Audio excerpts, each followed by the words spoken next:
샬롬, 이 목사입니다. 일주일 동안 평안하셨는지요? 미랄교회 모든 성도님들이 신실하시고 은혜로우신 하나님을 경험하는 하루 되기를 기도합니다. 코로나가 빠르게 확산 중입니다. 모든 성도님들이 안전하고 건강한 시간이 되기를, 그리고 하나님이 지켜주시기를 기도합니다. 지난주에는 자유라는 주제를 가지고 은혜를 나누었습니다. 하나님께서 예수님을 통하여 저희들에게 죄와 죽음으로부터의 자유를 주셨는데, 이는 육신의 만족함을 위함이 아니라 하나님과의 동행함을 위하여 주신 것이라고 말씀드렸습니다. 오늘의 주제는 자랑입니다.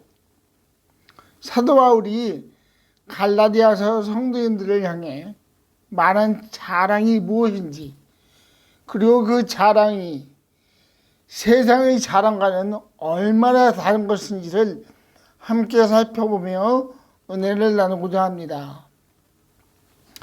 먼저 오늘 본문인 6장 14절을 읽겠습니다. 그런데 내게는 우리 주 예수 그리스도의 십자가 밖에는 자랑할 것이 없습니다. 그리스도로 말미암아 내 쪽에서 보면 세상이 죽었고, 세상에서 보면 내가 죽었습니다. 아멘. 오늘 본문을 보면 사도 바울이 가장 중요하게 생각하는 단어가 자랑이라는 것을 알 수 있습니다. 이 자랑이라는 단어의 헬라어 원어의 의미는 목을 똑바로 세우다입니다.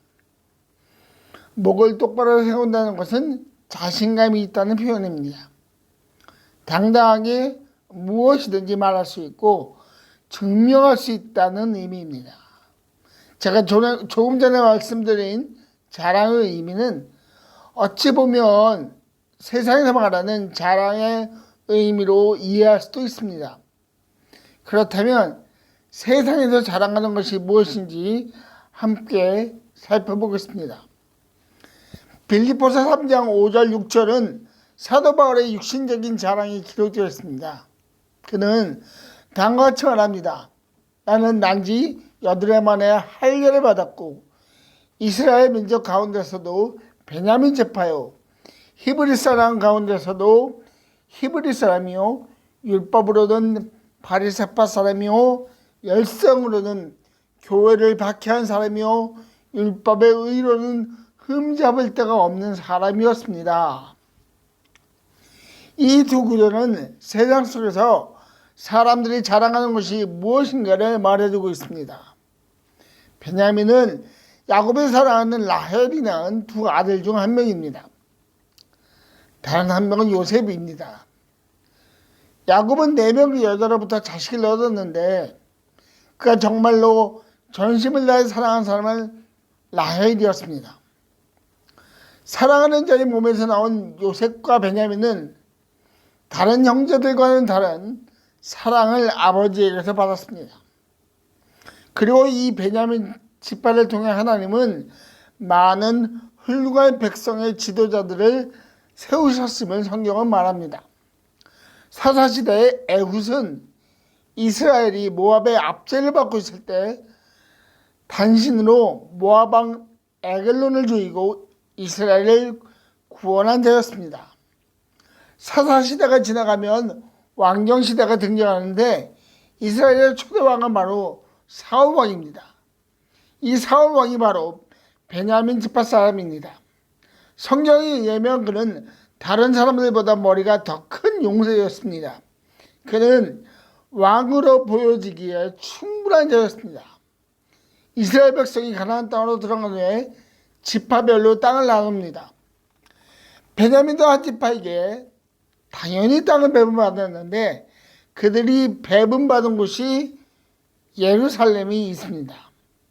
예루살렘은 하나님이 약속한 장소라는 의미가 있고, 후에 솔로몬이 성전을 지은 장소입니다. 이스라엘 민족이 자랑하는 다윗 왕이 통치한 곳이기도 합니다. 그곳은 하나님을 예비할 수 있는 성전이 세워진 곳이기에 중요한 장소이자 거룩한 장소입니다. 사도 바울이 나도 베냐민 지파 사람이라고 말하는 배경에는 나도 훌륭한 가문의 사람이고 하나님께서 우리 가문이 머무는 곳을 어느 지파보다 더 소중하게 생각하셨다라는 것을 힘줘서 말하는 것입니다. 어르신 분들께서 모이시면 의뢰하시는 말씀이 있습니다. 우리 가문이 어떤 종파이고 선조 중에 어떤 분이 어떤 관직이 있었다라고 이야기하는 것입니다. 이와 같이 사람들은 자신의 가문과 그 가문의 중요성에 대하여 자랑하는 것을 즐깁니다. 베냐민 지파인 바울은 또한 바리새인 사람이라고 말합니다. 바리새인이라는 단어에는 분리시키다, 격리시키다라는 의미가 있습니다. 다른 사람과는 다르다는 것을 스스로 말하는 것입니다. 바리새파 사람들은 율법과 안식일법과 정죄법을 아주 중요하게 생각했고 그것을 지켜야 한다는 열정을 가지고 있었던 사람들입니다.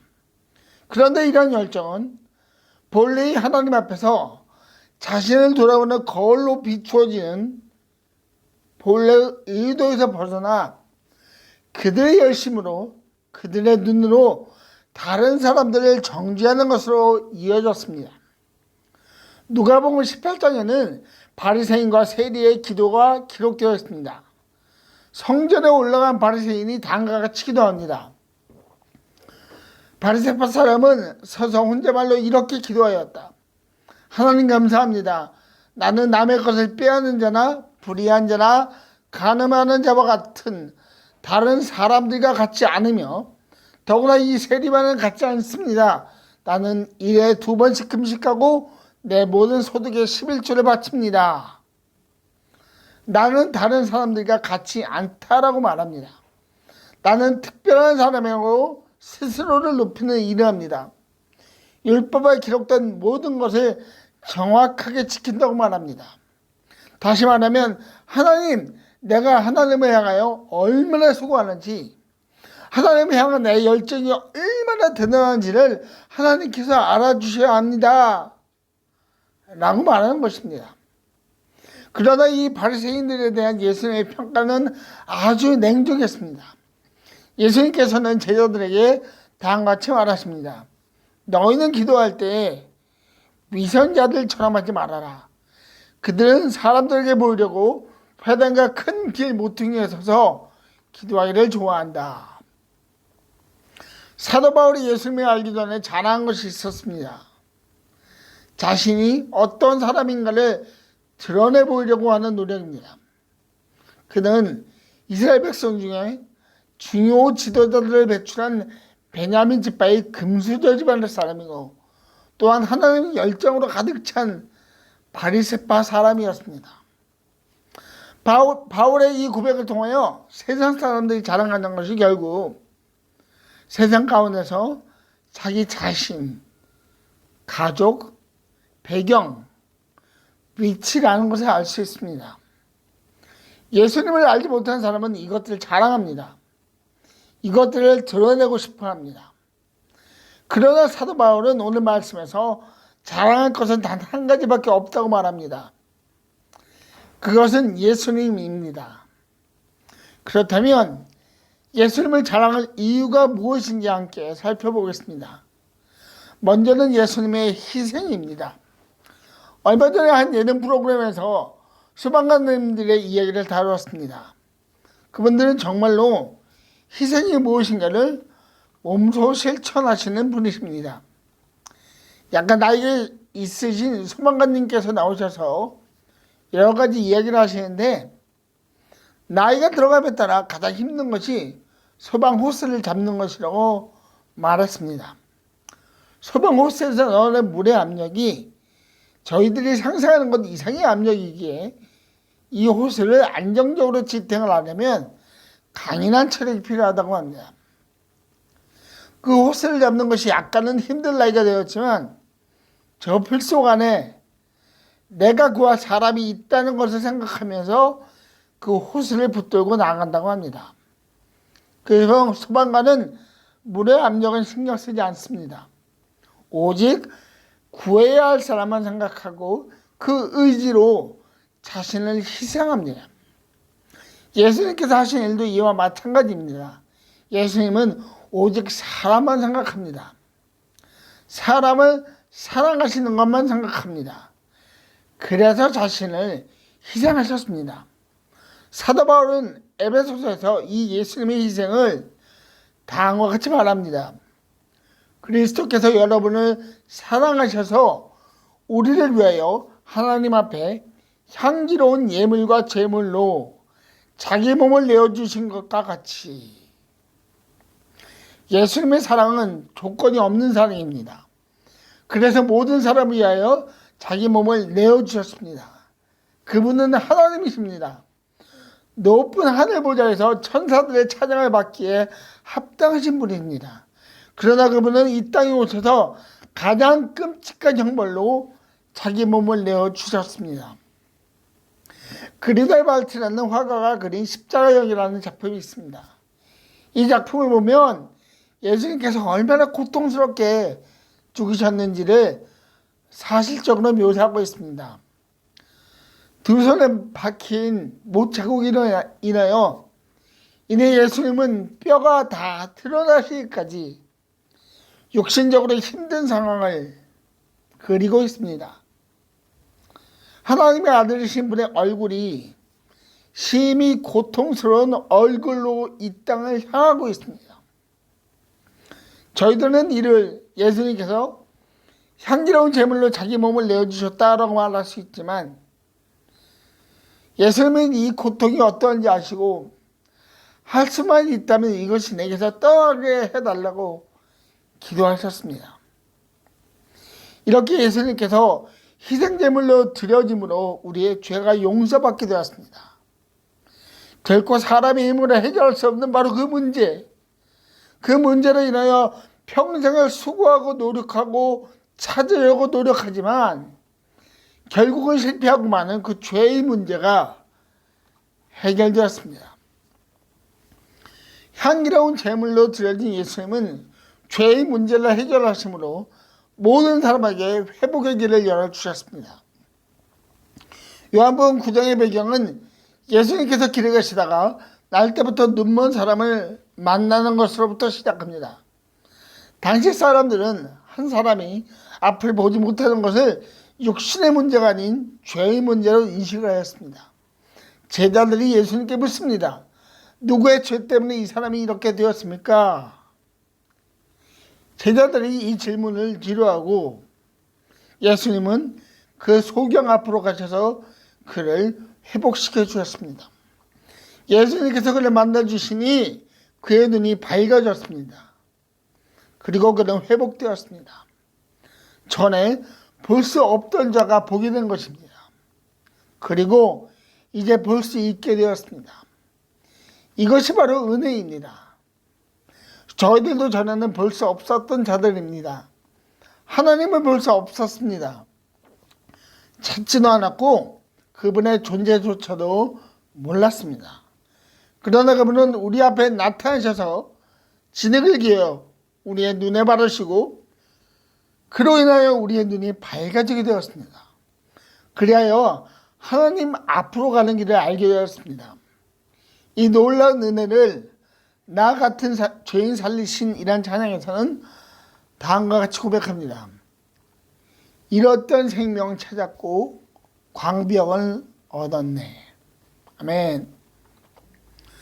죄의 문제를 해결하시고 회복시키신 하나님은 그를 믿는 모든 자에게 선물을 주십니다. 그것은 바로 영원한 생명입니다.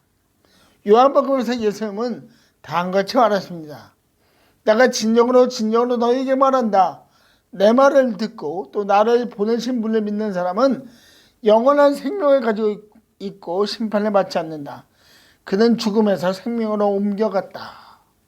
아멘. 예수님을 믿는 사람은 죽음에서 생명으로 옮겨진 사람들입니다. 더 이상 죽음이 우리를 슬프게 하지 못합니다. 그리고 죽음이라는 세력 앞에 굴복하지도 않습니다. 언제나 새로운 생명, 새로운 세상에 대한 소망을 가집니다. 그 소망으로 우리는 천국을 향해 한 걸음씩 나아갑니다.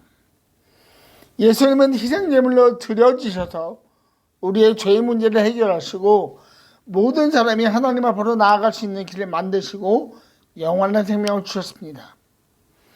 이것이 바로 우리가 자랑해야 할 것들입니다.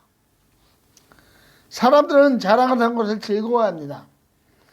자신을 세상에 드러내므로 자신의 존재가 확인되고픈 욕망이 있기 때문입니다. 그래서 그들은 가족, 배경, 세상에서의 위치를 자랑합니다. 높은 소리로 자랑합니다. 그래서 모든 사람이 인정해 주기를 원합니다. 그러나 예수님은 자신이 하나님의 아들이라는 것을 자랑하시기보다 그 아들로서 감당해야 할 일들을 순종하심으로 하나님의 계획을 완성하셨습니다. 예수님은 하나님의 보좌에 앉아 계신 분이지만 그 영광을 이루하고 십자가에서 죽으심으로 모든 사람을 회복시키시고 영원한 생명의 길인 하나님과의 친밀한 관계로 저희들을 이끄셨습니다.